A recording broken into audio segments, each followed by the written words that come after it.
Okay, sorry. I had to get that out of my system. Hey guys, I'm Aidan Mattis. Welcome to the Lore Lodge Official Podcast, Episode 3. I'm here with our co-host and editor, Aidan Thornbury. What's going on, everybody? Blonde-haired Aidan, technical Aidan, as some might call him, once known as Aidan SE. Yes. And today we're going to be talking about kind of the stuff we've been building up all week, which is Skinwalker Ranch. And if we make it through that, then I have some topics I meant to touch on last week that I completely failed to hit. So, if we can make it through Skinwalker Ranch, we'll be talking about elves. I feel that's appropriate. So, Aidan, did you do any of the research I requested you do on Skinwalker Ranch this week? Nope. I didn't think you would. Did you at least watch the video you edited? I did. I didn't have much time outside of editing that video to do research. But did you pick up any information while editing the video? I did. Blue orbs. Blue orbs. Blue orbs. He does remember blue orbs. That's key. That's important. And I remember shadow people in portals. I remember... Okay, let me actually think. I remember something about... No, I think I cut that. What was it? There was something about things ending up in trees. Yeah, an auger and a calf both ended up in a tree. Yes. And for those of you who didn't grow up somewhat close to farms, an auger is a large tool that is used for digging fence posts. It's basically a giant mechanized corkscrew. I once got hit in the nuts with one, with the handle, not with the corkscrew I was going to part. say... Yeah, no. We were digging a fence post for my friend's Eagle Scout project, and we lost our grip and hit right around in there. Yeah, I was going to say, because if you got hit with a different part of the auger, then you would no longer have nuts. Yeah, it would not have been a fun time. Yeah, it would have been the first and last time you could get hit in the nuts with an auger. Yeah. For the sake of checking out on technical difficulties, Aidan, does anybody in the chat have a problem hearing us? Nobody seems to be complaining. Wunderbar. So... All right. That's so a nice I guess, let's start doing introductions at the beginning of this. We should. Yeah, for those of you who are new here, I'm Aidan Mattis. I am a historian. I'm a medievalist, getting my master's degree at Bangor University in North Wales. Currently, we are broadcasting from my home in Pennsylvania, United States. To give you a quick bio, I just someone who has always found folklore and history and religion very interesting. And, if you want to find me on my socials, it's the Aidan Mattis. That's the AIDAN on essentially everything except Twitter, where it is just Aidan Mattis. And Aidan Thornbury, how about you? Yeah, my name's Aidan Thornbury. I went to New York University and I got a degree in film and journalism with a minor in psych, because that's fun. And yeah, I've known him since early high school. I'm putting my technical and directorial knowledge to use doing this. And I'm honestly learning along with all of you about all the stuff that he knows, because though we both watched the show Supernatural throughout its time on the air. I paid attention. Okay, he paid attention and did the research outside of watching the show to know what parts of it were bullshit and which parts of it were actually, valid. I do enjoy calling out other people's bullshit. It gives me a sense of moral superiority that is just chef's kiss. All I know is that I want a 67 Impala with a 502 big block in it, and I want to shoot salt out of a shotgun. Also, with that new Supernatural show that's coming up, we would love to cameo. So, yeah. So Jensen, if you hear this, my DMs are open. Yeah. Also, today's episode is sponsored by Wawa. I'm loving it. Ba-da-ba-ba-ba. Have it your way. We're hitting two birds with one stone on that one. We have the meats. It's not delivery. It's Skinwalker Ranch. All right, so actually getting into the discussion here, quick thing that I want to address, because I hear a lot about it on TikTok and YouTube and just the internet in general. What is the difference between a Skinwalker and a Wendigo, and have I summoned these demons myself by saying their names? I'm going to start off. No, I haven't summoned them in the Native American lore for it. Skinwalker is not the word that you use to alert one to your presence. That is a Navajo word meaning it goes on all fours. I had to burp. And Wendigo is a very... between it being an anglicized version of the Algonquin word and my apparently quite thick Pennsylvania accent. Yeah, that's what the British tell me. Apparently I have a thick accent. Between those two things, I don't think I'm summoning anything. Can we pause on that real quick? Can you go into the history, because I know you know it, the history behind the American and the British accent and whose really came first? Dude, it took us like 3 seconds to get off track here. I know. Oh my god. Okay, so the American accent as we know it now is, to some extent, is largely the way that people spoke English up until the 17 and 1800s. It was seen as, that Cockney accent that you hear a lot in Britain was seen as kind of the lower class. To speak in a more clear, concise, non-accented form of English was the way the aristocracy spoke, and the British aristocracy, in an effort to separate themselves from the Americans and the laymen, developed kind of this refined version of the lower class accent, which you still hear in the southern accent of the United States today, but kind of that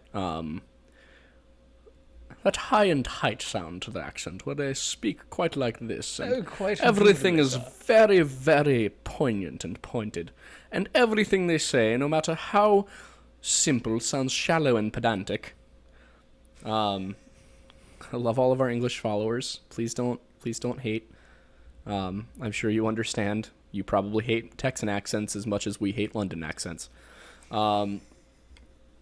So, carrying on. Anyway, yeah. Skinwalkers are Native American witches who, through the powers of friendship and cannibalism, turn into evil witches, and they have to, in some legends, they just have to consume flesh. In others, it has to be the flesh of a family member. So basically the idea here is you've got to commit the ultimate sin possible, which is to consume your family. And then they gain superhuman strength, speed, insight, the ability to astral project. A lot of things that regular old medicine men can do, but with an evil twist. Nice little hint of lime. And yeah, exactly. And they transform into these sort of off-putting versions of animals, usually larger than the actual thing, by wearing their pelts. And generally in Navajo culture, you can wear the pelt of a goat, of a deer, of a cow, and any animal that's not malevolent, but it is forbidden to wear the pelt of a predator, and that is kind of something that gets reserved to skinwalkers who don't care if they're being evil because that's their MO. They want to be evil. But they are humans, they are sentient, they have thoughts, they try to blend in, and sometimes people are like, oh, well, could you befriend a skinwalker? No, because once your tribe finds out you're a skinwalker, they're going to kill you. As for the Wendigo, that's a completely different legend, and it does fall under this kind of flesh pedestrian archetype theory that I've developed. But the Wendigo is a transformation that comes over you when you commit cannibalism out of an act of desperation, and you eat the flesh of another human being. And from that point on, as a curse, you can only crave human flesh. It is your soul-driving desire. It takes away essentially all of your humanity, all of your sentience, and the only thing you can think of is to hunt and consume human beings. And that legend varies a little bit. There's also a version where the Wendigo is an external spirit rather than a psychosis, and it will possess somebody and cause them to eat their loved ones. But like I said, there's a lot of different variations on the legend. But those are the two that get talked about a lot, and the misconception seems to be that a Wendigo and a Skinwalker are the same thing. They're not. They're two separate traditions. Skinwalkers being human beings, Wendigos being essentially monsters driven solely by, formerly human monsters being driven solely by their desire to consume human flesh. So, to get back to Skinwalker Ranch, the history of Skinwalker Ranch begins more with the Uintah Basin. I don't know if I'm pronouncing that right, but I think it's the Uintah Basin in eastern Utah. And there was a war between the Ute Native American peoples and the Navajo Native American peoples, who, if I'm correct, neither of which were actually originally native to the area. I think they were both from other parts of the country. And they were fighting a war, and the Utes were winning, and because of the presence of the Spanish and the French and the Americans in the area, they found that not only could they kill their enemies, they could also sell them into slavery for a decent amount of money, which they could then spend to buy guns and horses and ammunition and all sorts of stuff from the Americans and the Spanish.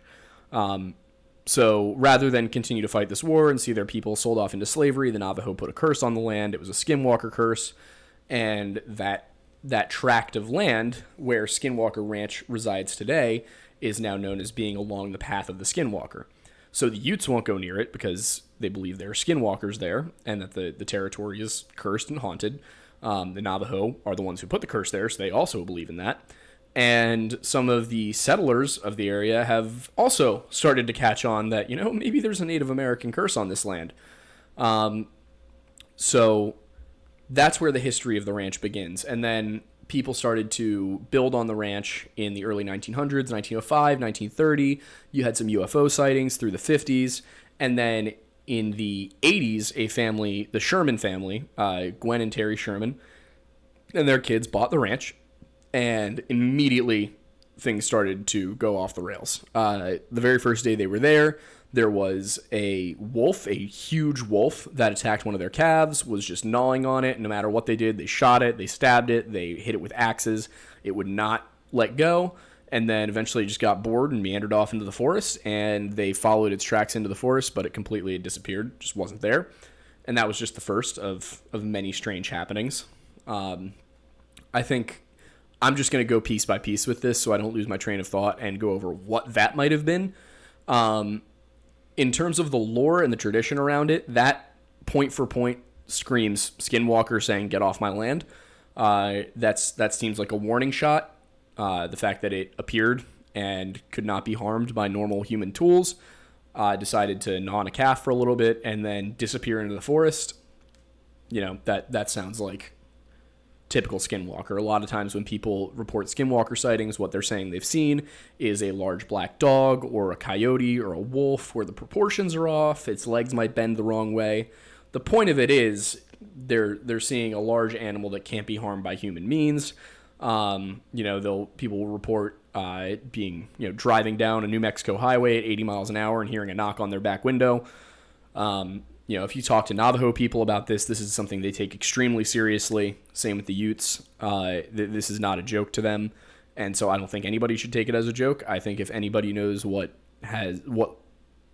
lurks in the dark of America's wildernesses, it's probably the Native Americans. So I think it's important to take what they're saying seriously. But yeah, that first instance of that giant wolf attacking their flock, their cattle, screams Skinwalker to me. So what do you think, Aidan? Yeah, I mean, I think in terms of possibilities, yeah, it could be like some wolf or something like that.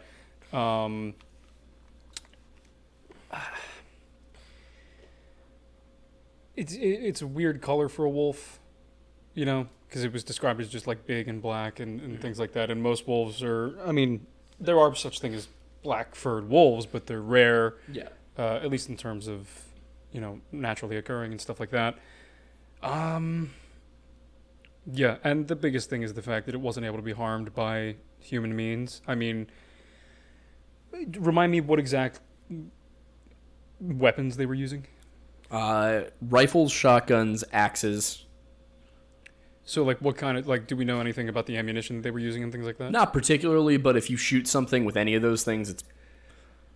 Yes and no. So my only thought is that... It doesn't matter. If you shoot a wolf with a 9mm, it's at least going to react. Oh, yeah, going to react, for sure. Thing is, it didn't. Okay.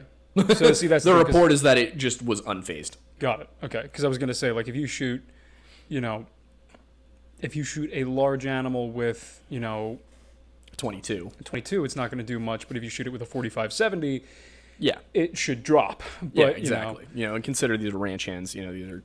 Yeah, they are probably carrying a Henry. Yeah, I would assume so at the very least. Yeah, so that's what you're looking at for the first instance. And I know with the Skinwalker Ranch TV show that came out, they said that they tested the fur. They pulled some of the fur off it, and this is where I don't know. This is where I get skeptical because I don't know when to trust reality TV. I don't know when to trust a documentary crew, but they say that they had it tested and the test DNA came back as being a dire wolf. Without going too deeply into what dire wolves are, if you've seen Game of Thrones, the idea for a long time has been that dire wolves are an extinct race of giant wolves, very similar to the American or European gray wolf. This is no longer believed to be the case. We believe that direwolves, to the extent that they did exist, were more likely related to foxes or dingoes than they are to gray wolves. But they also were likely much larger. But they probably weren't black. They were probably fox colored, kind of that like orange brown color. So I'm skeptical when the Skinwalker Ranch TV show people say it was direwolf for like I don't know about that one. I don't know about that, Chief. So that's the first instance. The next one was they noticed when they got inside the house that all of the doors inside the house had deadbolts on them. I have locks on my front door, my bedroom door, and my bathroom door. I have 3 doors because I live in an apartment. But my parents' house, there are not locks on any doors except for the bathrooms and the doors to get into the house. Your house is probably the same way. I know most houses I've been in don't have deadbolts on all the doors.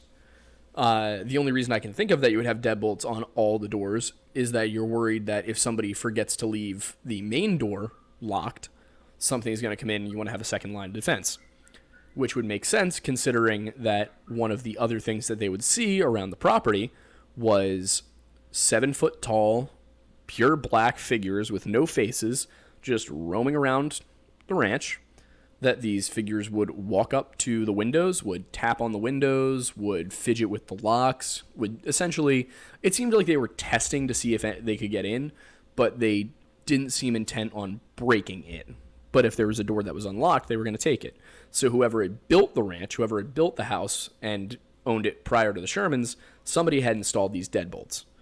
And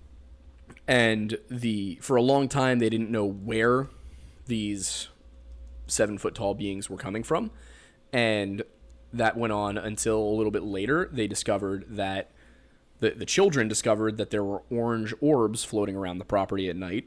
And they would look into the orbs, and through the orbs, they could see blue skies and, daylight, daytime, pastures and stuff like that. And they would be just watching the orbs, and out of the orbs, you'd have a tall, black, faceless creature climb out and start walking off towards the forest, which is terrifying to think about. And oh my God. This then, I think this was the last incident before NIDS got involved, which was the National Institute for Discovery Science, which is Robert Bigelow's first foray into paranormal research. And Robert Bigelow was a multi-billionaire who wanted to prove that the paranormal was out there. So he put together a team of skeptical scientists, and they went down to Skinwalker Ranch. They bought it from the Sherman family and kept the Shermans on as ranch hands to maintain the cattle population and maintain the land. And the Shermans started to report a few other things. One time they were tagging newborn calves, so just putting the tags in their ears. And one was born, they tagged it, they walked away. They were maybe 45 minutes working on another calf as it was being born. And when they went back to check on the first calf, they found it completely dissected, bloodless. They basically just found the legs, but there was no blood. It looked like somebody had taken the calf, put it on a surgical table, dissected it to understand how it worked, and then just cleaned it out and put it back where it was. They called down the NIDS scientists. Nobody could explain that one. The veterinarian that was with NIDS basically was like, yeah, you could not possibly have done that here. This was done professionally. I don't know what to tell you, but it's impossible. You held your hand up? Yeah, I was just going to say, do me a favor, drop the mic and the pop filter a little bit. It's like covering you up like a mask. Like that? Is that better? A little bit more. Just the pop filter. Is that better? This down just a little bit. Is that better? Oh my God, dude! I don't care if the people can see me. I don't care. Well, I think the people care. Yeah, but the now people can tell me whether or not you care or not. But I and- think you should care. Okay, all right. Now you're So anyway, among the other strange happenings, Terry and Gwen went for a drive across the property one day. They passed a bull pen. There were 4 bulls in the pen, and when they got back 30 minutes later, the bulls were no longer in the pen. So they got out, went to look for the bulls. Where are the bulls? The bulls are in a trailer right next to the bullpen. All 4 of them packed in, which is a feat that just to get 1 bull inside of a trailer in 30 minutes, pretty much impossible. Squeezing 4 bulls into a trailer where 4 bulls don't really fit, even more impossible. So they were again, they had no explanation for how that happens. It's just suddenly there are 4 bulls inside the trailer. Probably the scariest happening out of all of these. Oh, and of course there's the auger situation where he was digging a bunch of fence posts and he went inside to get a drink of water. This is Terry Sherman, and he came back outside. The auger was gone. They went into the woods and found it 70 feet up in a tree. This is a several 100-pound tool. You cannot move these. A small one person might be able to move, but it would still be awkward.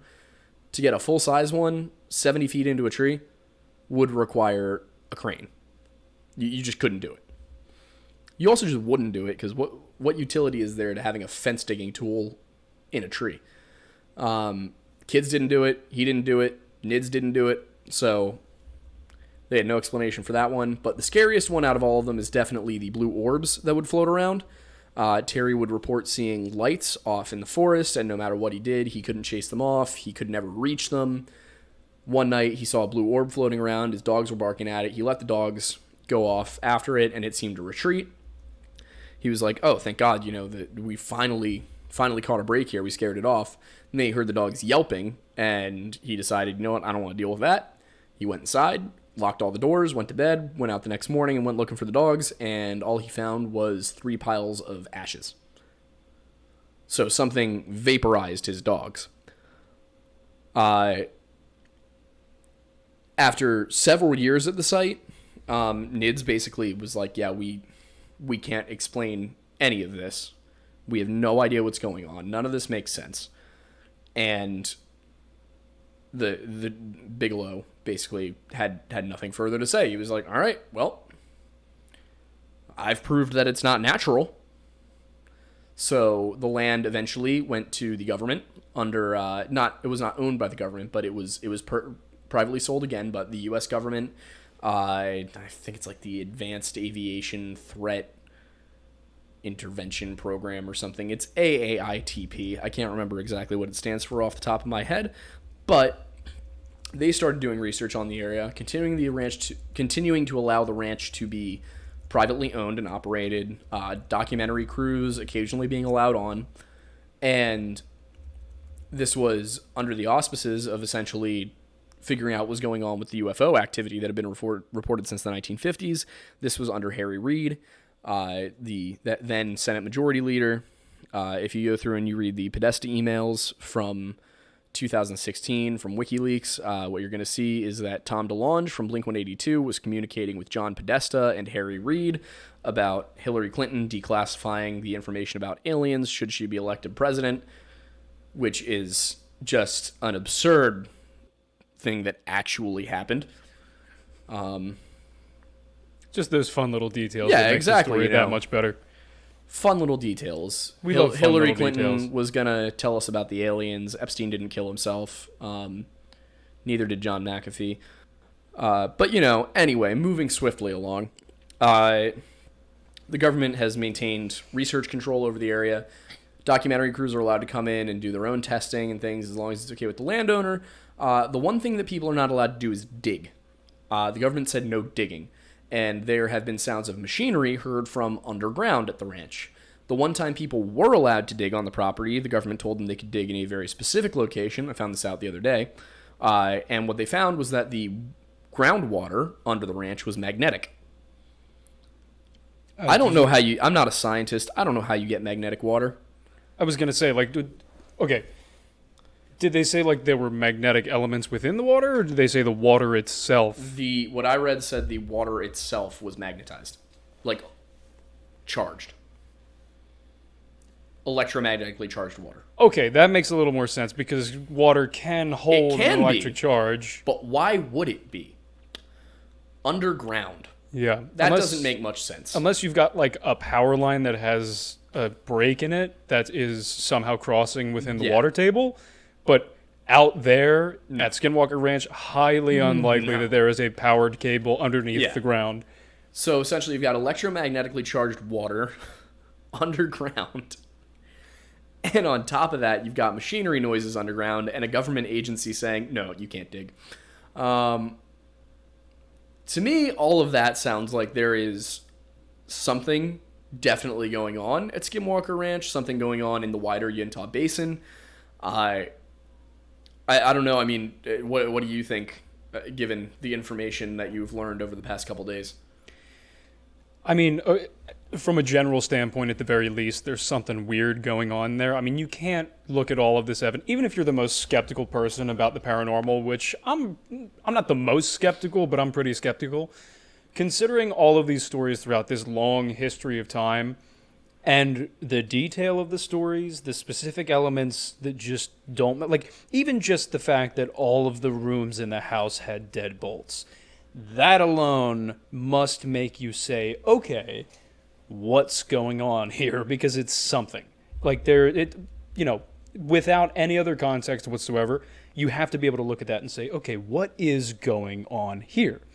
And then when you add all of these paranormal elements to it, like things ending up in trees, the wolf creature thing that wasn't affected by, gunfire and axes and things like that, and then you look at these essentially what they were portals, the orbs, and shadow figures coming out of them that are taller and not the correct proportions of normal humans.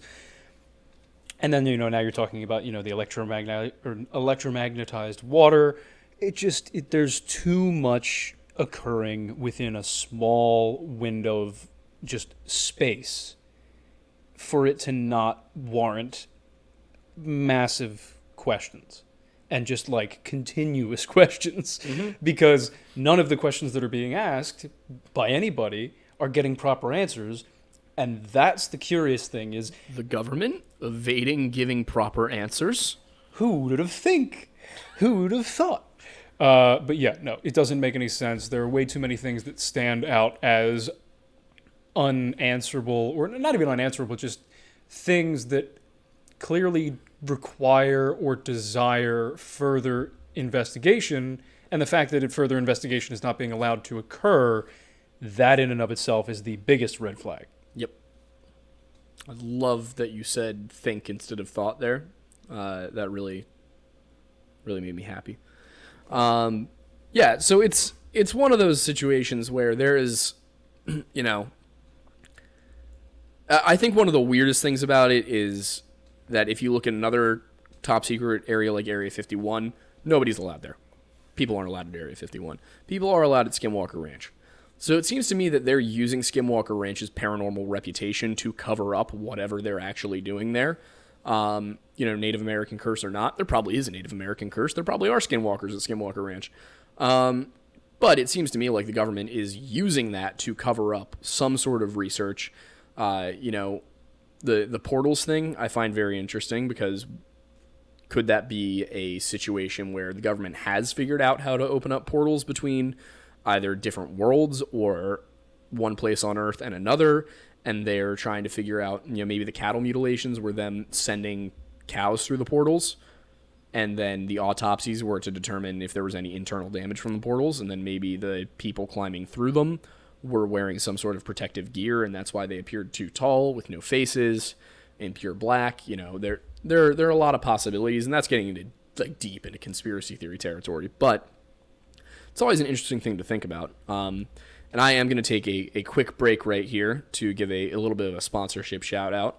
Aidan, do I smell good? You generally smell quite fabulous. I generally smell quite good, and that is because I use Duke Cannon Supply Co., and I use that for my soaps, my hair, and my shampoo and conditioner. And I personally, it's cold pressed soap. It's all natural ingredients. Stuff is phenomenal. I use it all the time. I will probably never go back to dollar store, drugstore hair products and skincare products. The stuff is gross. Men, I know you don't think you need to take care of your skin and your hair, but Duke Cannon makes it very easy to do so, and do so healthfully. As you can see, Aidan and I both have luscious, soft to the touch hair, and it's really, you know, if you were here with us, we would both say, yeah, go ahead, run your hands through it, understand, feel, taste the rainbow. But if you're interested in getting some of your own Duke Cannon Supply Co. products, go to linktr.ee/theaidanmattis and click on the Duke Cannon Supply Co. link in there, and that will take you to their website. So go ahead and do that if you're feeling like you want to feel fresh. And, you know, the ladies will love it. Your grandmother will love kissing you on the forehead. Babies will love you. Small animals will love you. And most importantly, you're less likely to get cancer than if you use what is classified as detergent by the FDA. So that said, back to Skinwalker Ranch. I think my favorite theory regarding Skinwalker Ranch is regarding the blue orbs. Because what if the government actually does have a weapon that is a floating blue orb that shoots out lightning and can vaporize organic beings? If we do have that, how are we still in Afghanistan? Yeah. Why does the Taliban still exist? Well, but you know, think about it, because that one seems very plausible. Yeah, well, that one seems very plausible, but I guess at the same point, you know, you have to. There are a number of variables that you need to know before you can utilize that as a weapon. And considering that the Taliban and all those things, well, ISIS all those is kind of human like, rights codes and whatnot. But like Geneva Convention, like you kind of have to know where everybody is, and you know what this, you know, the like.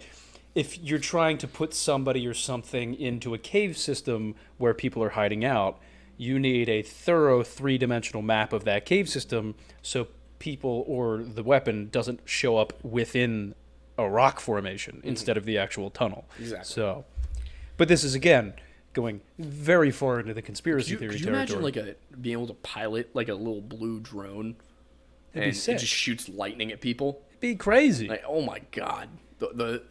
It would be awesome if it had like a really low power setting too. Mm-hmm. So you could just set it to like a little zap. Yeah, just piss everybody off. Yeah, so like, you know, you're hanging out on a Sunday and, you know, your kid didn't get invited to some classmate's birthday party, so like you pilot your little drone over to the birthday party and you zap the birthday boy a few times. Yeah, just meanwhile, give him a little meanwhile, his parents just got him the blue orb drone, and then he goes to zap you to get you back, but he forgot to turn down level, and then you're dead. Yeah, and then he and his parents both go to prison. It's a win-win for your kid. Revenge is a Die dish. in the line of duty like a man. Revenge is a dish best served electromagnetically charged. Exactly. Maybe that's where the electromagnetically charged water came from. Maybe it is. They're zapping. It makes so much sense. They're putting electromagnetism lightning drones in the water to turn the freaking water supply magnetic. If only Edmond Dantes had a little blue orb that shot electricity, it would have made his venture a lot easier. I need Alex Jones to explain the blue orbs that shoot electricity to me. I don't need it to be a correct explanation. I just need Alex Jones explaining that to me. Do you want to do your best attempt at being Alex Jones explaining that? Oh God, I don't think that's a good idea. Why? Because I just can't think of anything off the top of my head, and if I do, it's probably going to come out super offensive. Yeah, that's fair. I probably will not say the correct words. Oh boy. But yeah, I mean, if you claim you're just in the character of Alex Jones, exactly. Pretty much anything can pass. I'm pretty retarded. Still probably the best quote from him of all time. It's phenomenal. An amazing quote. I am a gorilla. Murder yourself. What is that from? Quoting Alex Jones things that I remember. Although when did he say that? He said it on Tim Pool's show. Really? Yeah, it was like, and you're like, Alex, what are you talking about, my guy? And then they changed it into a whole other thing. Michael Malice was doing like a whole "I am a gorilla, love yourself" kind of thing. Oh my God! It's just they have a T-shirt that has a gorilla on it now. That's part of their brand. Yeah. See, that's Speaking of brand, there we go. See, we are professionals. We do know how to segue. we do in fact now have merch. That is again in that same link tree because I haven't bought a domain yet. But Aidan, you want to toss it's linktr.ee/the Aidan Mattis. And if you go to that, it will have a link to our Teespring store where you can buy official Lore Lodge merch. Currently, we have some understated tees, some overstated tees. We got the Lift Lodge. We've got some phone cases, some mugs, all good stuff. But you said linktr.ee/the Aidan Mattis, right? Yes. Cool. Just making sure. So that if you want to buy some Lore Lodge merch and support the show, that's a good way to do it. But what time is it? It is 7:40. Perfect. Let's move on to the elves. Perfect. So one of the things I have kind of become aware of the more I've been doing this cross-examination of mythologies is the similarities between elves in Nordic mythology and the Tuatha in Gaelic mythology. Some of the characters in Welsh mythology, but that's very Christianized. It's hard to actually keep track. But just there's a lot of subsections of gods that you don't quite get an explanation of when you're in grade school. So in Norse mythology, you've got a few different classes of gods. You've got the Jotnar, who are the frost giants, and they're not the gods, but they are these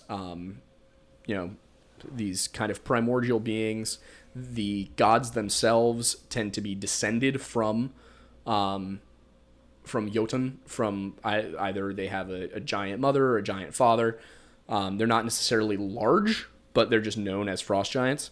So, for example, Odin is the son of the first Aesir god and a Jotnar giant wife. Loki is the son of a Jotnar and a goddess. It's not referred to exactly. She's only ever referred to that one time. And Loki is also one of the only Norse gods who is referred to in the matrilineal. So he's Loki Laufeyson, I think. And then there's the Aesir and the Vanir. And the Aesir are kind of the more... I don't want to call them the more masculine gods, but they're the more aggressive set of gods. They're the gods of activities and of thunder and of blacksmithing and the gods of knowledge and all those things. And then the Vanir are more like fertility gods, gods of nature, things like that. So they're not necessarily like a lower tier of gods, but they're also not quite like you wouldn't pray to a Vanir god before battle. You would pray to Odin or Thor. And then separate from the Vanir, you have kind of this subclass of semi-divine beings who are kind of like nature spirits who are elves. And they're not touched on a ton in Norse mythology, at least not what we still have of it. But what we know is that they were fairer. They were stronger than humans. They had semi-divine capabilities. They lived in their own plane of existence in Alfheim. And when you compare that across mythologies, you get very close to how the Tuatha are described, the Tuatha Danann from Irish mythology. And these are the people who, as I said last week, they were one of the invading groups from Ireland, who I think they're one of the descendants of the Nemedians, and they're driven out by the Firbolg, but they are these god-like beings. They are not, in the version we have now, they are not gods, but they are more like semi-divine beings who have control over certain aspects of nature, over certain parts of reality. They are very similar to the Nordic concept of elves. They're these beautiful, superhumans who are beloved of the gods, and they are the ones who retreat into the fairy mounds when humanity drives them out,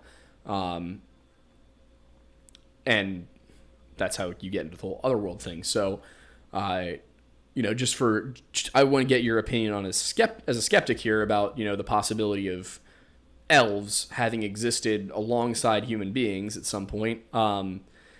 did the idea of them retreating into the fairy mounds and becoming part of a pocket dimension.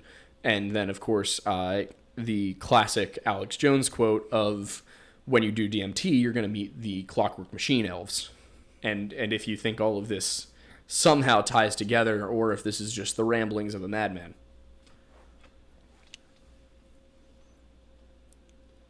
Have you ever tried DMT?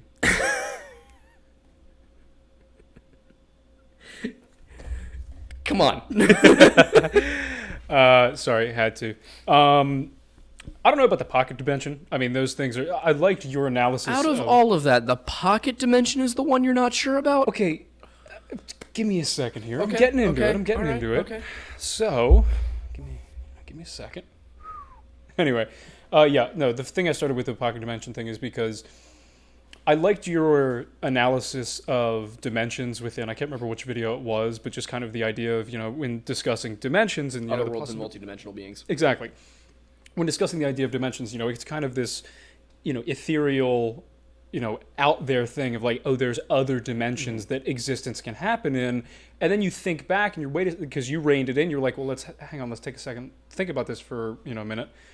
Every religion describes different dimensions in a sense. They don't use the word dimensions because it's a modern term, but you use the examples of heaven and hell as essentially being other dimensions in which existence occurs. Mm-hmm.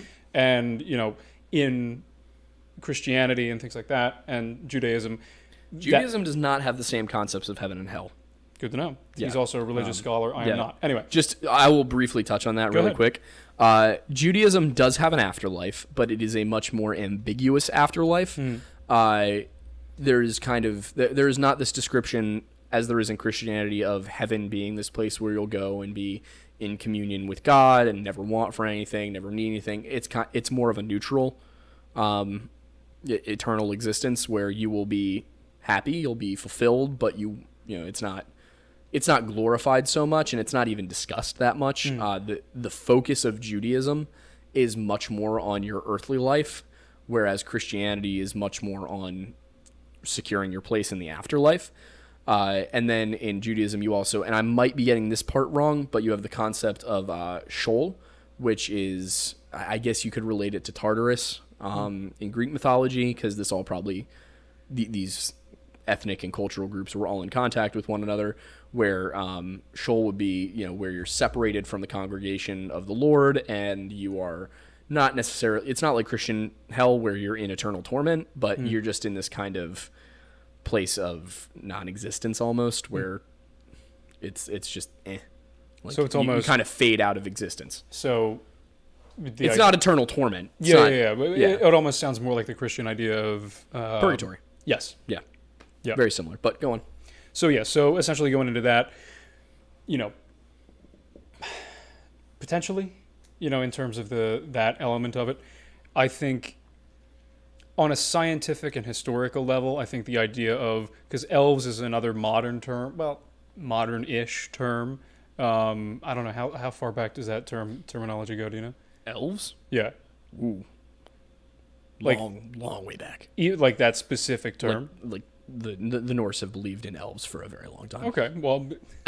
Elf comes from Alf, which is a Norse term. Got it. So, nonetheless, I was going to essentially say that, like, okay... Proto-Norse, at least. So let me adjust what I was going to say then. It's not the term, but it's the kind of the idea of the term in the sense of modern visions of the word elf immediately links it to fantasy. Mm-hmm. It's not something that anybody thinks of existing. It's something that people think of as in like Lord of the Rings or different other, elements like that. But, something that we just kind of discovered within the past couple hundred years are, Neanderthals and, Homo habilis and all of these other human-like creatures that were not Homo sapiens, but they were close. They just had different features, different capabilities, and things like that. Who's to say that there was not another group of humanoid beings, again, slightly different in features, slightly different in makeup, but with the capability to shift between dimensions. And I mean... And if you look at it in terms of world religions and world cultures, the way that we get this description of elves is them being these extremely fair, powerful, You might call them mighty men, even. Which, if we'll remember Genesis 6, which I mentioned a few weeks ago on the Friday episode, is how the Nephilim, the children of the Nephilim, are described. So this all cycles right back into Near Eastern mythology and religion, with the idea that, you know, the Irish have these semi-divine beings. The Norse have these semi-divine beings. The Judeo-Christian faith has these semi-divine beings. The East Asian and Southeast Asian faiths have semi-divine beings.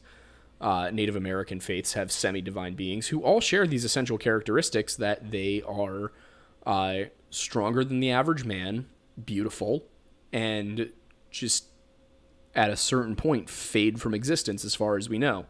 The Norse have the explanation that they exist in a separate plane of existence, a separate dimension, Alfheim.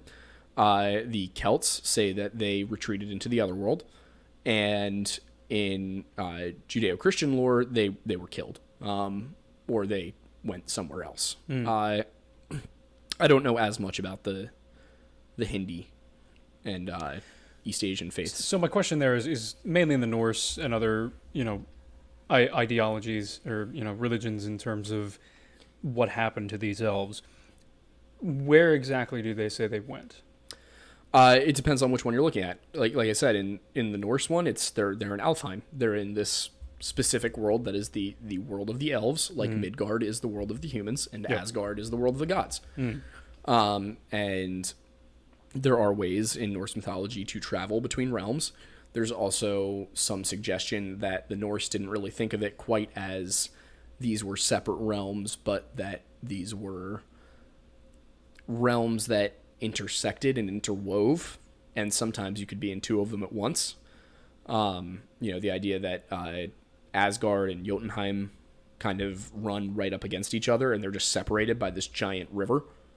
You know, that you could interpret that in a lot of ways through a modern lens, through a, you know, critical literary lens. What are we looking at here? But so in Norse mythology, they have their own plane, Alfheim, and in Celtic mythology, they went into the other world, so they went underground. In Judeo-Christian theology, the Nephilim were killed in the Great Flood, or you know, at times, you know, in the Apocrypha, you have them hunted down. And some of them, you know, there's a suggestion that there may have been a tribe of Nephilim that survived the flood all the way up until, you know, the time of Moses.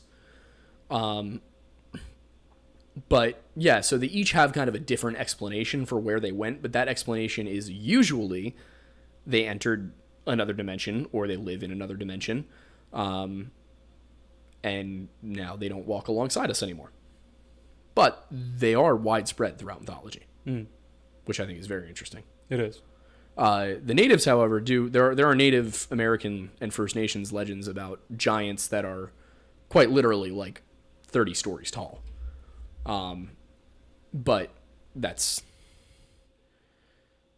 you know, there are some things that we can look at and go, yeah, there's some archaeological, anthropological evidence that supports that. And then there's stories that you've got to look at as fantastical, which I would include 30-foot tall giants and, you know, like Mars coming down and birthing the family of Julius Caesar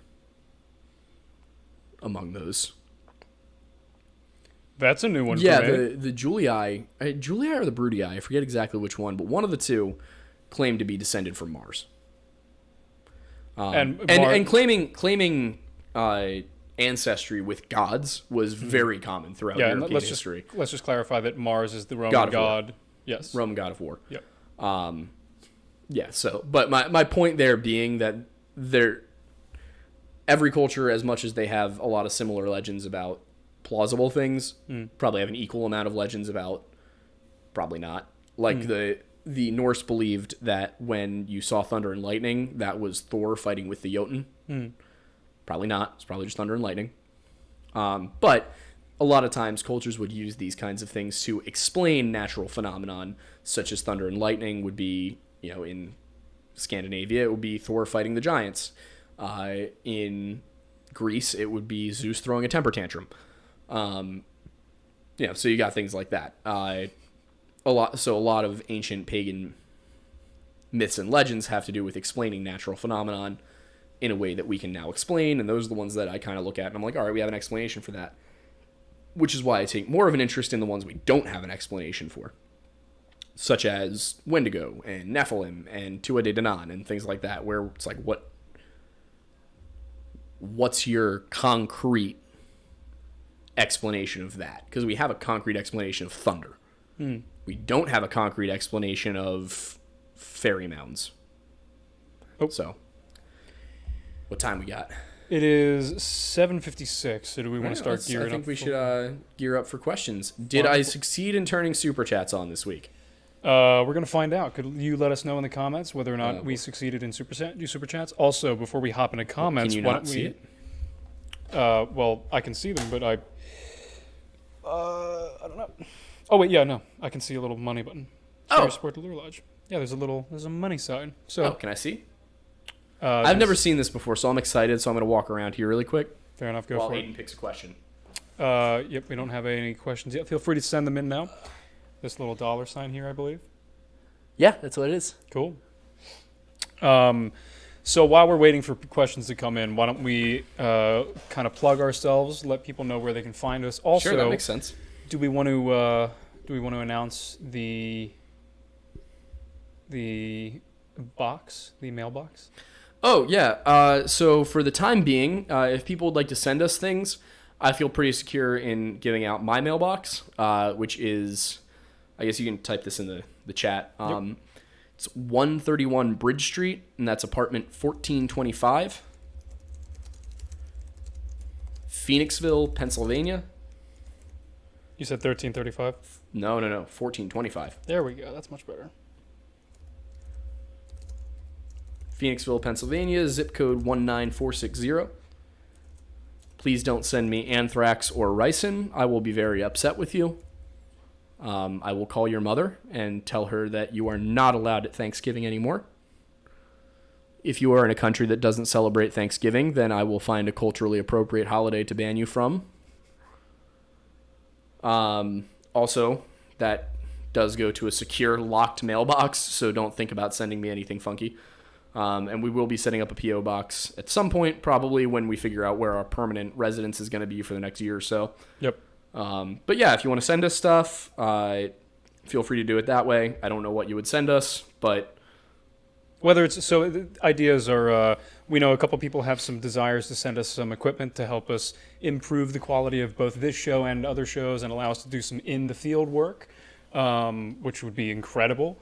We'd love to be able to get out in the field and record things properly, but as of right now, it's just a little difficult. We have no money. We have no money. We did just get a super chat though for $2, which Hey. I will ask that question first. All super chat questions get priority. Yes. So we don't have a ton of questions, but we did last time, and in the future, we will, as this grows, we will have to prioritize the super chat questions. Yes. So anyway, it's kind of along the lines of we don't have to answer every question, but we have to answer super chat questions. That is the rule we have set for ourselves. Yes. Is we will answer all super chat questions, and So- if we get through them and there's questions remaining, we will answer those questions. Yes. So if there's a question you're dying to really have us here, and we just haven't gotten to it yet, as we're closing out to the end of the show, if you want to do that, it'll guarantee that we will answer every super chat question. Yes. So, and then, in terms of the P.O. box, if you want to send us, fan art and things like that, we're going to put it on the wall behind us, so that way it's there every episode. All of that would be greatly appreciated. Mm-hmm. We know we've had some submissions for that, so if you're one of those people who has created something and wants to send it to us somehow, now you have that opportunity. Anything. I mean, even if it's just a note saying, thanks, for doing what you're doing, or just literally anything. I mean, a lock of your hair for Aidan to sniff before bed every night. It'll help me with my dreams. It's better than he's already got 7 locks of hair. So many locks. Anyway, so there's that. So you're going to be able to do that. You can still find him on TikTok at the Aid Mattis, along with Instagram and Snapchat. Also, we did launch the Lore Lodge Clips TikTok. So if you look up the Lore Lodge Clips on TikTok, there will be a lot of content posted on there in the future. Right now, it's just got one video, but that's going to be clips from our live shows, from our Friday episodes, all of that. So those will be some of the more professionally done, nicer ones that aren't just TikToks. Yep. And those will probably be up to 3 minutes. Those will probably be like 3 minute long clips. Yeah. So you'll be able to catch those. If you're watching this and you're not subscribed on YouTube yet, go ahead and smash the like button and subscribe and hit that notification bell. We should go down to Philly and film us hitting the Liberty Bell and make that a notification bell symbol. We might as well. Can we do that? Probably not. Probably not, but like... If we sneak in. Yes. I think... We're not going to do that. I think Benjamin Franklin would be proud. I think Ben Franklin would be proud of us. The history's biggest player. If you've read up what on a guy. He really just said, let me invent about 24 things, spend about the entire war in France just with a different woman every night, and then come home and write Bring chlamydia to the new world. He really did. Blame him for STDs. He created all of them. In fact, he invented them. He did. That was one of the few dozen things he invented. Exactly. The first dozen things he invented, useful pieces of machinery. The second, chlamydia. All 12, actually. Were just different versions of chlamydia. They were. All variants. Yep. All right. Do we have questions to answer? Yes, we do. So, the first question is the Super Chat question. $2 from Commander Canada 213. Yo, Canada, my guy. Asks us, do you miss the rage? The rage? The rage. I don't know what he means. I don't know either, but I do I miss the rage? Answer the question as honestly as possible. Without any context. Just, yes. Just like, do you just... Well, I did have anger issues as a kid. Yeah, there you go. So, assume that's what he's talking about and give us the answer. Do I miss the rage? No, I've been vibing. I kind of enjoy vibing. Yeah? Yeah, I don't miss Rage Against the Machine, if that was the question. Why? Because they were all about not being corporate sellouts, and then their most recent tour, the tickets were like $200 for general admission, which is just ridiculous, right? That's insane. That's insane. Like, I'm going to an all-time low concert this summer. You want to know what the tickets cost me for a 6-band lineup? How much? $96. That's it? That's it. Nice. For two. Not bad. Yeah, how are you going to be Rage Against the Machine and then be the Machine? I am the machine. Sorry. Sellouts. Anyway, next question. This is from Coverups Slack Row podcast. Could fleshy boys have some sort of burial rituals, and that's why we don't find the carcasses? I have not entertained that theory. It's possible, but I think if you were looking at Skinwalkers particularly, then that's possible. That because they do have a social structure with elders and everything. But at the same time, Skinwalkers are human in form. So you wouldn't really have a reason for a burial ritual. Whereas wendigos, the idea is that they're made biologically immortal by their curse. So they're also very solitary, so they wouldn't bury each other. So unfortunately, the more likely possibility is the more terrifying possibility, which is that they don't die all that often. I would say most likely so. Okay, we have another one from Commander Canada as a $5 submission. Thank you very much, sir. Again, like we said, super chats get priority. So, have you ever seen the show Lost Tapes and the episode Skinwalker and Wendigo? I have not. Is it on Hulu or Netflix? That's a good question. We'll look into that. Yeah, we will look into that. Yeah, that would be a great thing for us to watch. Mm-hmm. inevitably we could probably end up doing critiques of different programs, calling out whether or not they're BS. I think we'll have a lot of time to do that soon. Yeah, probably. As we manage to create a better schedule for ourselves where we can create content more efficiently, we're finding we have time to do things we didn't think we had time to do. It's great. We're getting there slowly but surely, but, you know. Also, if you would like to join Aidan and I on our fitness journey, we will be going on a fitness journey. Yes. So tonight is the last night that we are allowing yeah. ourselves to be anything but just brutally. Yeah. So we've got our pop-ums. Yeah, we got the pop-ums. Quick question. I'm curious. Very Pennsylvania question about to happen here. Yes. Entenmann's or Tasty Cake? It depends on what I'm having. Personally, I prefer Tasty Cake. So it depends. If it's like those cupcake type things, Tasty Cake takes the bag. Dude. The butterscotch crimpets. Yeah, and the things with like the cream fillings or whatever, fantastic. But like for just the donuts, you think Entenmann's? Yeah, I think Entenmann's rock the donuts train. That's a fair point. That's a fair point.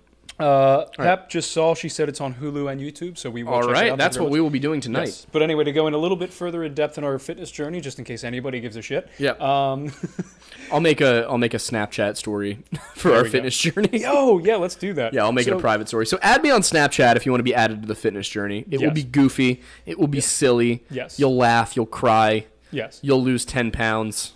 We'll lose back. 10 pounds. Yes. Hopefully. Between More the two than of us, that. I think we can lose 10 pounds. I think my goal is to lose like at least 15. If you lose like 30 pounds, then I can gain 20 and we'll still have lost 10 pounds. Exactly. It's fine. It So, works yeah. out perfectly. So he's going to lose 30 pounds. I'm going to become obese.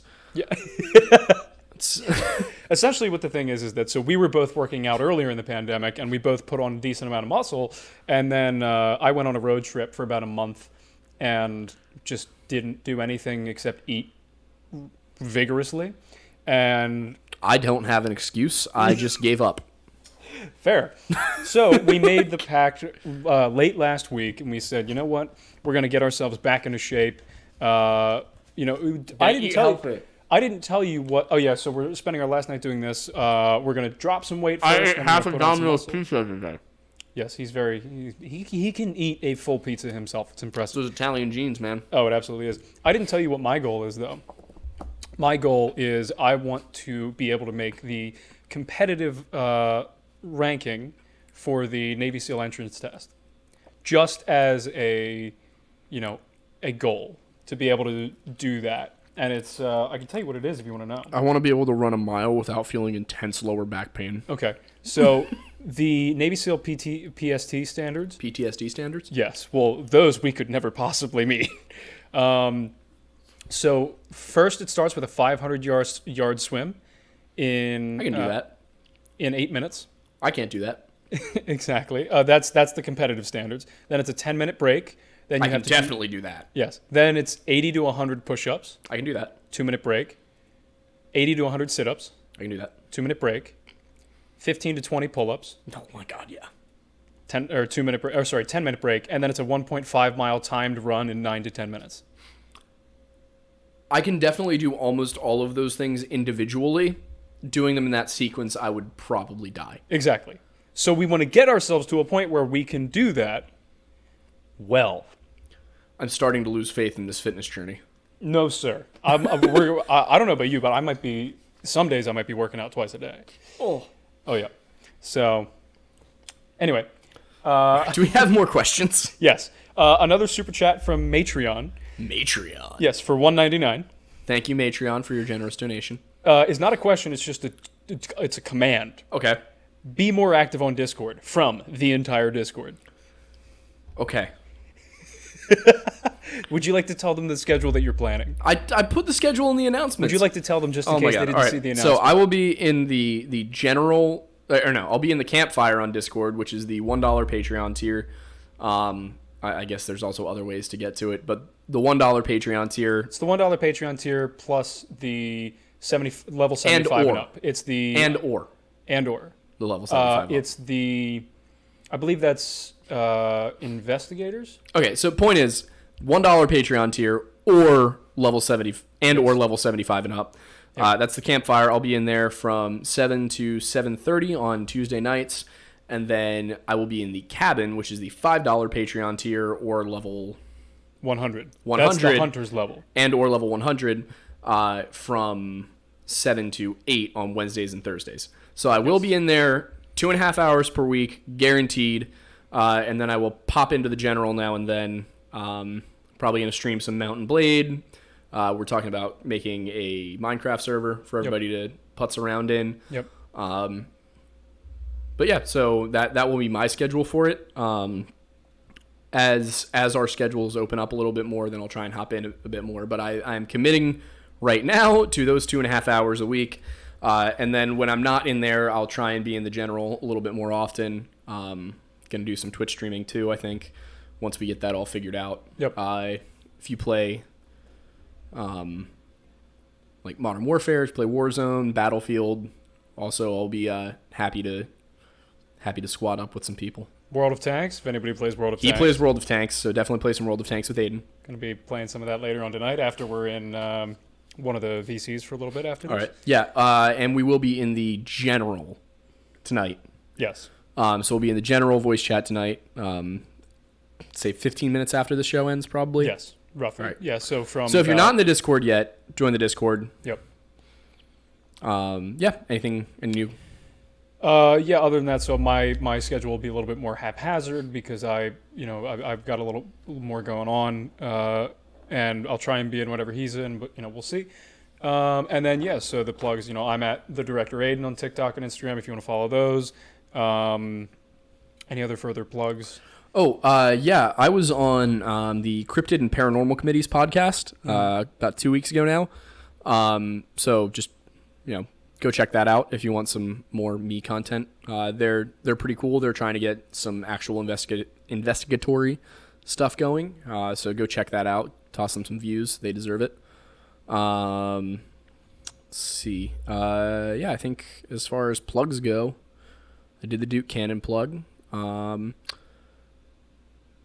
If you want to check out, if you want to really help us, we're trying to get a sponsorship with a company called Padcaster. So if you go show their website some love, I'm going to direct you guys to the Verse. It's the $2.99 tier. We're going to be unboxing it tomorrow. We had a very generous donation of one. So we're going to be unboxing that tomorrow on YouTube and TikTok. But go show the Verse on Padcaster's website some love. Show them that we can make an impact, drive some traffic to them. But yeah, I think that's everything I have for plugs. Perfect. So we will go back into some of the questions. So one from Krupp Slackrow Podcast is, the TikTok you posted with the guy riding a bike and a monkey thing that jumped out, is it possible it could be a baby one of the fleshy boys? I don't think there are baby fleshy boys. There you go. That is my answer. I think go. these are very ancient creatures that are 100% adults, all of them, all of the surviving ones. I think what we saw in that was either a guy in a suit or a monkey. There we go. Next one is Ducky May. Hey, so would taking a group photo before a hiking trip help when it comes to mimics? Yes, it helps if someone goes missing, but would it help to be a more useful thing down the line? I think I know what they mean, but... Yeah, I mean, taking a group photo would definitely help to determine if somebody new has joined your group. Because you'd look at it and be like, oh, well, Steve wasn't in the photo, and maybe Steve's gonna have a really good explanation. Maybe he took the photo. So would it be a catch-all? No, but it would be at least helpful to have that. More so, just make sure you know your numbers, and before you go, maybe decide on some sort of code phrase or something that it wouldn't know. Good plan. Let's see. Here's another one. Is it against the law to put a fleshy boy in your mother-in-law's house and let it do whatever it wants with her? No comment. My lawyer has advised me not to comment. Anyway, moving on. From another one from Commander Canada. Have you ever seen the show? Oh, no, that was before that. What are some states that have the most flesh pedestrian sightings from overclocked?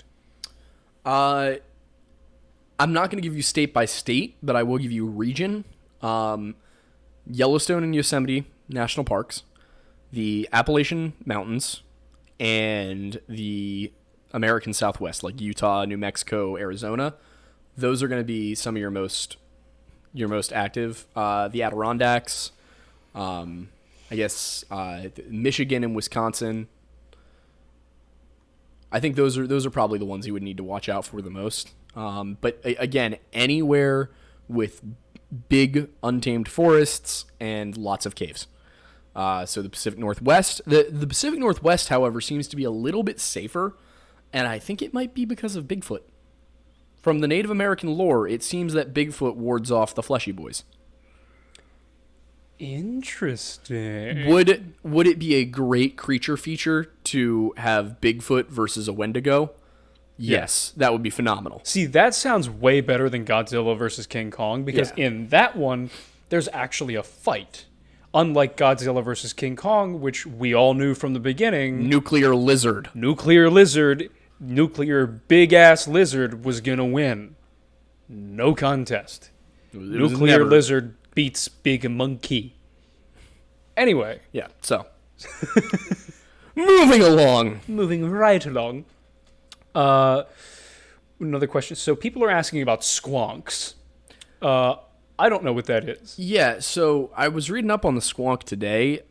It's a northern Pennsylvania legend, and it seems to have just appeared in the 1900s. Okay. There's no previous mention of it prior to the early 1900s. And it coincides with a book that came out that was a bestiary of fearsome critters, I think it's called. Okay. So it seems to be fictional. Might be based on real stuff, but it seems to be just a fictional thing. Okay, another question from Alex, one of our mods. Question: time travel? Question mark. Oh yeah. So lots to address there. There's the Philadelphia experiment, which was either during or directly after World War II. I'm not remembering my dates entirely, but there was a ship docked in Philadelphia, and they were attempting, actually not time travel, but rather a invisibility device, and they turned it on, and then the ship was spotted, like, I think it was half an hour later off the coast of North Carolina, which Philadelphia to North Carolina, you cannot travel that in an hour unless you're in a plane. It's quite a distance. And then the ship reappeared in Philadelphia in the Navy Yard with sailors like molecularly fused to parts of the ship. It's supposedly an urban legend, but there's a lot of people still alive today who claim they saw it happen, that they saw a burst of green light, the ship disappeared, and then it reappeared. So see, that in me, that sounds more like teleportation than time travel. Yeah, but the suggestion was that Yeah. to get there that fast. Yeah. So yeah, but if you want to talk about some of the more traditional folklore about time travel, my favorite one to point to is the Seethe, the fairy mounds, and the idea that you can, in Celtic mythology and folklore, time is not a linear construct, but a spiral construct, and so you can step in and out of time. So you could go to a Seethe, you could step out of time, and then back onto time in another place. The only issue with it being that if you stepped forward in time, then you would age. Now, see, that sounds less like time travel and more traveling between different dimensions. No. That's on the same. That's not. So yes, you are going.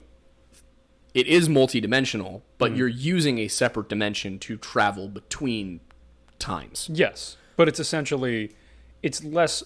It seems as though the time travel in that instance is more of a byproduct of the different dimensions experiencing time, or your body experiencing time differently within a certain dimension, as opposed to the dimension you came from.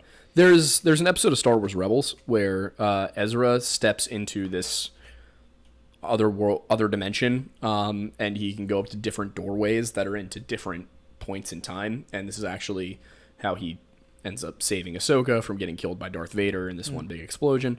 But yeah, it's the same concept. It's that you can step into another dimension, and going through that dimension will allow you to go into other points in time. Another question from Soupy Games is, do you all think the Bermuda Triangle is as supernatural as people may think? I don't know about supernatural. There's got to be something going on, though.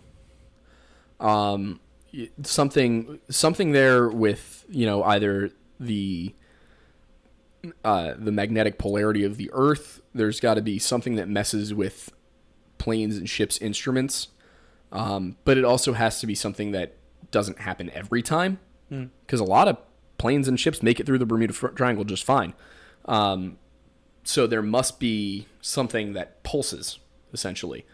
What would that be? I don't know, but it seems entirely possible to me that there's some sort of electromagnetic pulse that's maybe created by some sort of geological function we don't understand. But again, I'm not a geologist or a meteorologist, but I would not be shocked to find out that there was some sort of electromagnetic anomaly. So, Scooby-Doo asks a really important question, I think, that yes. I want us to answer. Who is your favorite actor, and why is it Shia LaBeouf? First of all, it's not. Favorite actor? Because he's an actual cannibal. He is representing the show very well. He is on his way to becoming a Wendigo. Anyway. I can't think of anything Harrison Ford has been in that I don't love. The Star Wars Christmas special? I can think of one thing that Harrison Ford has been in that I don't love. You know what my favorite Harrison Ford movie is? What? The Fugitive.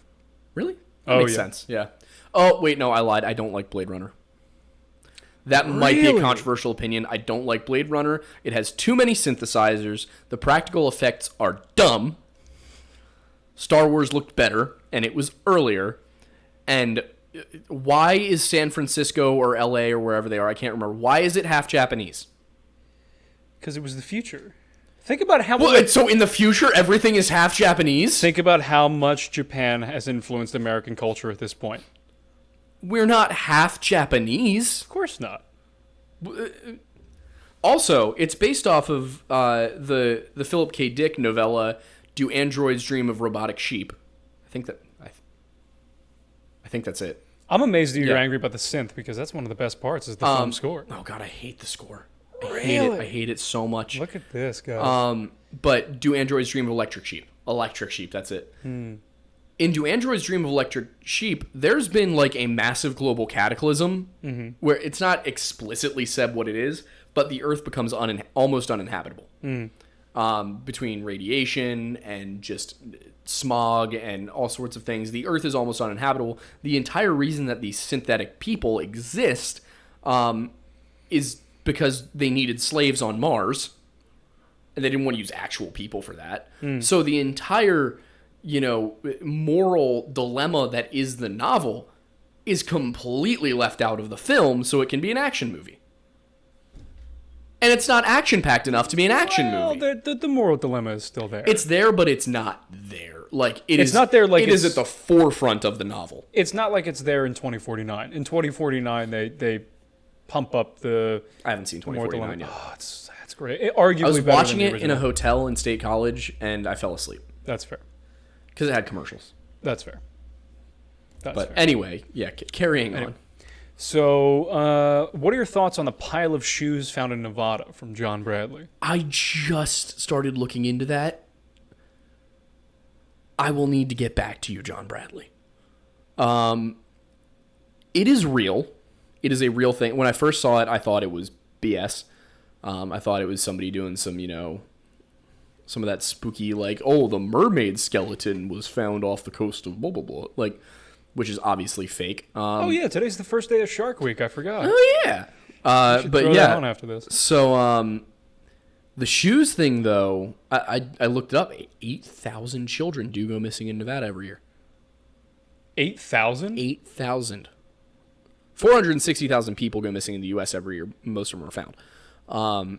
But 8,000 people go missing in Nevada every year. I forget if it was just children or if it was people in general. I'm going to And say it's like people because that's a lot of kids to go and missing. it's like 200 of those 8,000 are each year are never found, which is a lot of people. What are the stories from the people that have been found, And you know? no, but and then they're finding these caves that are just full of human bones and children's shoes. Which What was it? Sorry. Caves? So yeah, that's I need to look into it more. That's definitely one that's piqued my interest, but I haven't had a good chance to really look into it yet. Definitely something freaky going on there. Very weird that not everybody knows about that. You would think that would be, top of the news. You would. But like many things that happen in Nevada, we just never learn the motive or what happened or how one man managed to fire off several thousand rounds from a semi-automatic rifle in a hotel in Las Vegas, and why there were multiple angles caught on film of people shooting, and why it sounded not like an AR-15 with a bump stock, but rather an M249 squad automatic weapon. Moving on. Stranger from a far off land asks, have y'all heard of Nahuals? Nahual? Huh? Nahual. Nahuals. My mom has told me stories of them, and they have some striking similarities to the fleshy boys. Heard of them, yes. Done in-depth research on them, no. But they are on my list for this week. There we go.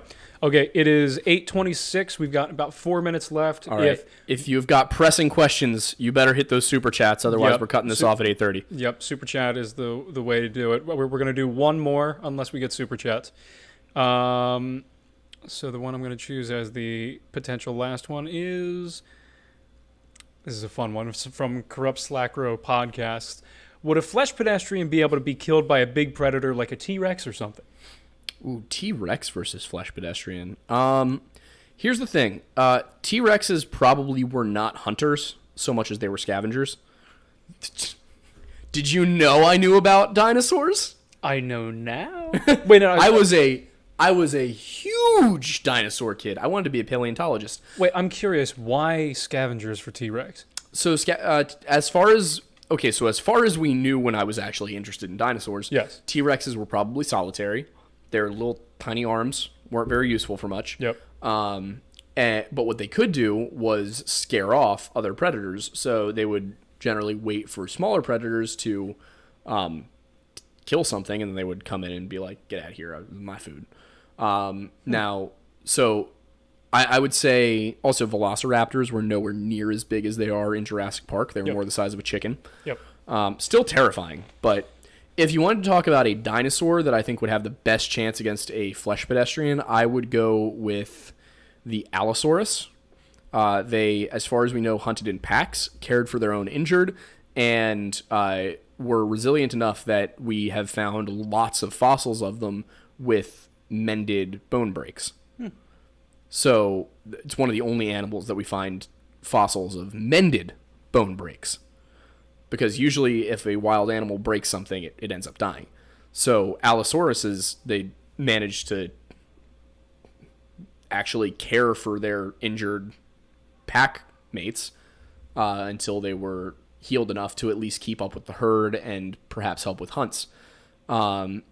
The Allosaurus is also the only reason that I consistently remember that the state of Wyoming exists. That's funny because in the Because Big Al, in the they thing found Big Al earlier, there. people were talking about the non-existence of Wyoming in the chat a bit earlier. Yeah, no, I know Wyoming exists because I watched a dinosaur movie that took place in Wyoming when I was 3 years old. There you go. We have 2 super chats. The first one from Madeline Anderson. Will you talk about flesh pedestrians again? Will you wear wigs? When will you wear wigs? I don't know the... Okay, the Lord of the Rings fans in there are going to laugh. When will I be talking about flesh pedestrians again? Well, will you? Will I? Yes. Probably. I would assume so, considering that's kind of the basis of the... I think it's getting to the point where it would be worth it to do an entire Friday episode on Skinwalkers, an entire Friday episode on wendigos. I think that's a smart plan. I might even go into like the internet ones, like the Rake and Fleshgates, or I might do Rake and Fleshgate in one video. Yep. But I would say, yeah, I'll probably do a full video on Skinwalkers, a full video on wendigos, and then a video on the Fleshgate and the Rake. And as I dig up some of the European variants and the African variants, the Asian variants, then those will also probably all get their own videos. You got to remember, we plan on doing this pretty indefinitely. Yep. So if there is a flesh pedestrian out there, I will discuss it. At length. At length, yeah. More than once. So we are trying to get a little bit more structured with the way we do the show each week and kind of build up to these podcasts. Starting at the beginning of the week with some shorter videos on certain things, then doing a lore video on Friday, and then a podcast that expands upon it. We're also looking into getting some guests. We're looking into doing some on-location stuff. But yeah, we will be discussing flesh pedestrians more. Yes. And then the last super chat, which was the largest super chat, doesn't actually have a question because it said the message was retracted, but it was $4.99 from Christine Pambiano Bennett. Oh, it's my mom. Yes. Hi, Mom. Love you. Thank you for the support. I wonder what the message was. From what I saw, it was a little like GIF, like emoji thing. All right. Well, but yes, I'll ask her what it was. Exactly. But anyway, it is 8:31. It is time for us to wrap it up. Yeah, we're gonna wrap this up and take 15 to drink some water. Go house some donuts. Yeah, go cry and cuddle in the bedroom, and then come back out and hang out in the Discord. The Discord. Yeah. Yes. So, again, if you're not in the Discord, get in the Discord. If you are in the Discord, we'll see you in 15 minutes. Sounds good. Thank you for showing up, everybody. We look forward to seeing you again next week.